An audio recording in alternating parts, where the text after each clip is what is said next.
আমার তো প্রচণ্ড মাথাটা গরম হয়ে গেছিলো। তো যাই হোক, আমরা যে কাজের জন্য গেছিলাম তোমরা দেখতেই পাচ্ছ যে আমরা বিয়ে বাড়িতে গেছিলাম, আর আসার পরেই দেখছি বউ কিন্তু একদম রেডি বিয়ে করার জন্য।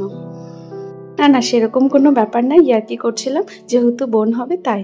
তো মেকআপ আর্টিস্টদের কিন্তু বিয়ের ডেটে প্রায় অনেকই ব্রাইড থাকে, তাই ওনারা আগে আগে সাজিয়ে দিয়ে চলে যায়। অনেক দূর থেকে জার্নি করার পর কিন্তু একটু হলেও খারাপ লাগছিল। আর এইদিকে দেখো একজন রেডি হওয়ার জন্য বসে গেছে, প্রায় রেডি হয়ে গেছে, শুধু লিপস্টিকটা বাকি ছিল। তো আমি দেখছি আর ভাবছি যে আমি কখন রেডি হব। আমরা প্রায় সন্ধে লাগাতে কিন্তু পৌঁছেছিলাম, প্রায় সবাই রেডি হওয়া শুরু হয়ে গেছে।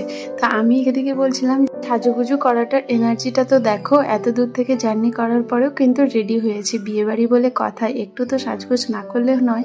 তো রেডি হওয়ার পরে যে অবস্থা, প্রচণ্ড জোরে হাওয়া আর এত বৃষ্টি পড়ছিল যে কিছুতেই বাইরে বেরোনো যাচ্ছিল না, কিন্তু হাল ছাড়িনি। এইদিকে আমার আরেক মামি কিন্তু তাও সাজুগুজু করতে ব্যস্ত। ঝড় বৃষ্টি হাওয়া যাই হোক না কেন, বর কিন্তু বিয়ে করার জন্য ঠিক সময়ে পৌঁছে গেছে, কিন্তু একটু হলেও বৃষ্টির জন্য আটকে গেছিল, রাস্তায় গাছ টাছ পড়েছিল, তো বিয়ে বসতে কিন্তু একটু লেট হয়ে গেছে। তো শুরু হয়ে গেছে মালাবদল, আর প্রায় কিন্তু রাত 12টা 1টা মতো প্রায় আমাদের লেট হয়ে গেছে শুতে শুতে, এখন প্রায় রাত 2টো 2:30 মতো বাজে। তো আজকের মিনি ব্লগ তোমাদের কেমন লাগলো জানিও। তো আজকের মতো টাটা। আর বিয়ে বাড়ির কোনো ক্লিপই আমি আর নিতে পারিনি, বাইরে এত